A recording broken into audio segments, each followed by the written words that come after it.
Hi, my name is Ariane De Leon. This is my third project. I'm a SportsMed 3 student, and this is my project on injury prevention. I chose to target lower back pain and specifically lumbar strain. So, what is a lumbar strain? It is the stretching or tearing of a ligament that results from sudden injury or gradual overuse. Gradual overuse is what is common within golfers, which is who I will be researching. The effects: spasms, soreness, stiffness, and pain that radiates are all effects of a lumbar strain. 63% of serious golfers experience lower back pain. This is some evidence of how a lower back pain can affect a professional golfer. Arguably, the most famous golfer is Tiger Woods. Woods was forced out of 4 major tournaments in 2014 due to lower back pain that had originated from lumbar strains. He experienced spasms, soreness, and stiffness, which, like I said before, are all effects of a lumbar strain. This pain continued into Woods' 2015 season. In 2020, Woods was informed that he had nerve damage, and this led him to undergo a microsectomy procedure. So you might be wondering, why are golfers so prone to lower back pain? The force, torque, and twisting of the golf swing causes stress to the lower back region. When a golfer's swinging they put an incredible amount of force on one side of the body. This is my client. His name's Colin Wildman. He complains all the time about his lower back and how it bothers him. And I believe that's because of his consistency playing golf. He's a junior. He plans to play this year on the high school team, and he played last year on the high school team and all summer. He's been playing for about 2 years. These are my 4 steps of my project. First, we did a baseline testing. We used a swing with a 50-degree wedge to compare his swing to a professional and see how his pain was affecting his swing.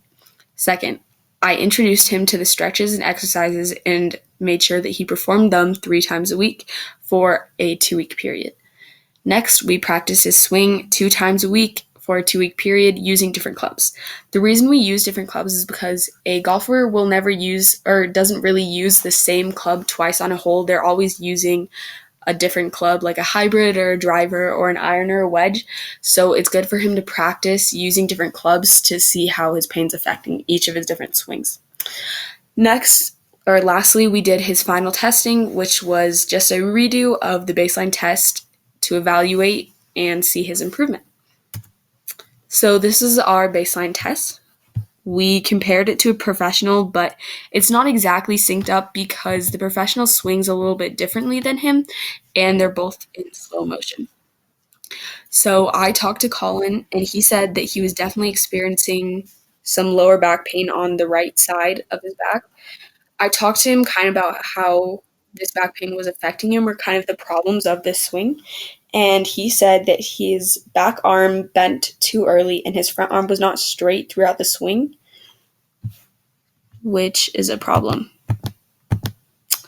Next, these are the 10 stretches and exercises we do not only to prevent lower back pain, but kind of just to soothe his lower back pain. So first, this is our child's pose. This gently stretches his lower back, which is good.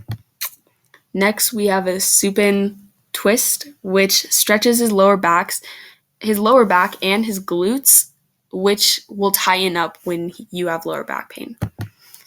Next, we have a knee to chest stretch, which stretches a contracted lower back. Next, we have a supine figure 4 stretch. This stretches his outer glute muscles and his piriformis, which contribute to lower back pain. Next, we have a reclining hand-to-big toe stretch. I just want to point out that I'm using the pictures on the left side to compare to the right side, and we can kind of see that she's definitely more flexible than him. He can't even keep his legs straight or his head on the ground, which kind of shows how at the start of the program he was not very flexible. But this stretch stretches his hamstrings and his adductors, which can contribute to lower back pain if they're tight. Next, we have a bridge pose, which will activate the lower part of his glutes, which supports the lower back. Next, we have a Pigeon Pose, which loosens the hip flexors. Next, we have the Seated Twisted Posture Pose, which improves spinal mobility. Lastly, we have the Happy Baby Pose. This one opens his hips to help reduce lower back pain. Next, I said these are exercises with an advancement, but as we can see, it's kind of just one exercise on the left side, which isn't as difficult as the one on the right side.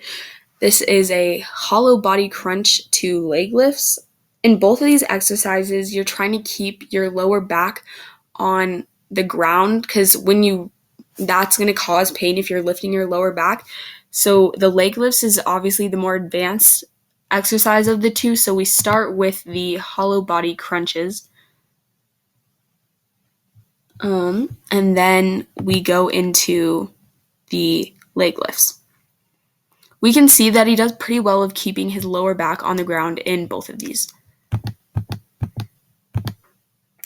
Next, we have a non-weight RDL to a toe touch. The toe touch is more of a stretch, but the non-weight RDL is helping to kind of open up his hips. It's not too stressful on the lower back. That's why we're doing it with no weight, and we're just making sure he has good form. Then toe touch, we can see that he seems to have pretty good flexibility touching the toes, but he can't do it straight-legged. Next, a quadruped arm and leg raise to a lying leg raise. This one is hard to say. It's not more difficult, but they're both kind of targeting stability and balance.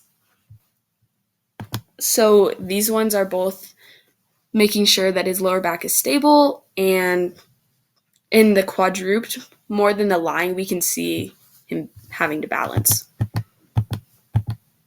So those were all my exercises and stretches. Next, I made him take videos of him practicing his swing with different clubs just to kind of see how he was doing, and I kind of just asked him like how he was feeling.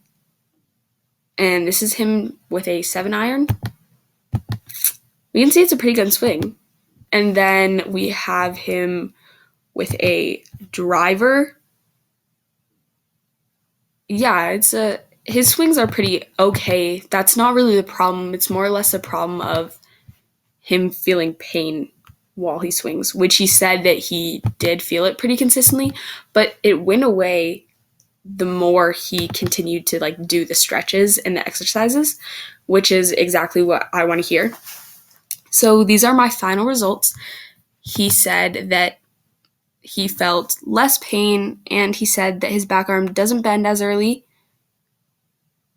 And then his front arm is straighter throughout the swing, which are all problems that were kind of related to his back pain.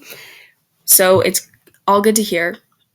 And he said that, like I said, he feels less pain, which is what I was targeting. So I think I would definitely count this as a success. Thank you for watching my injury prevention project.